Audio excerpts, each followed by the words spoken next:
Olá, pessoal. Dando continuidade ao estudo dos dois tipos de reprodução, assexuada e sexuada, nós vamos falar da reprodução sexuada. Bom, e esse tipo de reprodução, então, ela é caracterizada pela combinação de material genético de duas células reprodutivas, né? Essas células reprodutivas a gente também pode chamar de gametas. Então, a combinação do material genético ou mesmo, né, no caso do DNA, que vem dessas duas células, quando se somam esse material genético, eles formam a próxima célula, tá? Que a gente chama de zigoto. E esse novo indivíduo, né, que se concebe a partir dessa nova célula formada, o zigoto, ele é geneticamente diferente, né? O material genético dele é diferente dos seus pais, não é completamente igual a nenhum dos dois. É uma mistura entre eles, uma combinação, né? Bom, então, esse tipo de reprodução, diferentemente da reprodução assexuada, ele promove a variabilidade genética. Então, uma diferença de material genético. Claro, mesmo que pouco, né, ainda assim a gente continua, né, o novo indivíduo continua sendo identificado como Homo sapiens, nesse caso, for um ser humano, né, o Canis lupus, se for um lobo, enfim, mas ele é um pouco diferente dos seus pais, então isso mostra que há uma variabilidade dos genes, tá, do material genético. E isso é uma vantagem, pois aumenta as chances de haver indivíduos capazes de sobreviver e se adaptar a diferentes condições ambientais. Então, se aquele animal, né, nasceu com mais pelos, né, em relação um pouco mais pelos em relação aos seus pais. Então, no ambiente mais frio, ele vai ser favorecido com essa condição ambiental, né? E essa característica, embora os seus pais não pareciam tão peludos, era uma característica que não estava um pouco escondida no material genético. De repente, os avós ou bisavós desse animal, ele possuía mais pelos, né? E aí a gente vai ver então, também aqui nessa figura, a diferença dos tamanhos dessas girafas, desses indivíduos, né?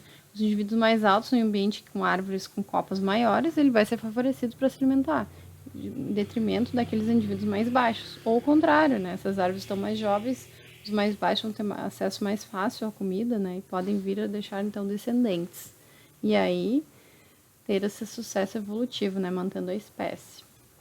E aí que a gente vê uma figura, né, da questão da evolução dos diferentes espécies de hominídeos que existiram no nosso planeta e cada um estava adaptado, né, surgiu a um determinado ambiente com condições específicas, né, de temperatura, de iluminação solar, se era mais fraca ou mais forte, condição de água, vegetação, né. Alguns foram bem sucedidos, permaneceram bastante tempo, outros foram extintos, né, não conseguiram adaptar a novas mudanças no ambiente, né? E aqueles que permaneceram, a gente tem como registro, né? As que permaneceram mais tempo foi o Sapiens Neandertal, e aí depois Neandertal acabou sendo extinto, até tem hipóteses com relação à interação com o Homo sapiens, que acabou ajudando a exterminar, enfim. E o Homo sapiens, então, se adaptou essa espécie de hominídeo a todo o planeta, em todas as condições, conforme essas tecnologias também foram sendo criadas. E aí a gente vê essa questão a partir, né, do desenvolvimento cognitivo do cérebro, né? Então, essa variabilidade genética, ela é importante, né? E acaba fazendo com que surja características interessantes em determinados ambientes, que são selecionados e mantém-se a espécie. Bom, então essa reprodução é o seguinte, né? Após a fertilização do ovócito pelo espermatozoide, então no caso esses dois gametas, né, entrando em contato, tem início uma série de eventos que caracterizam a formação do zigoto e o desenvolvimento do embrião.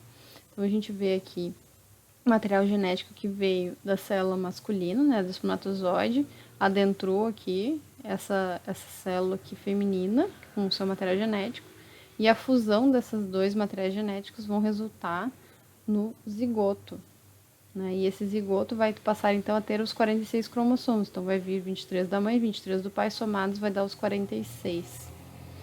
Tá? Bom, então a atividade dessa semana, porque em humanos, né, em seres humanos, Homo sapiens, por mais preciso que um filho biológico, ou filha, né, biológico seja com seu pai ou sua mãe, não podemos dizer que ele é geneticamente idêntico a nenhum deles. Por que geneticamente ele não é igual aos seus pais? Né? Então, vocês retomem ali o que a gente acabou de ver, certo? Então, é isso. Muito obrigada e até mais.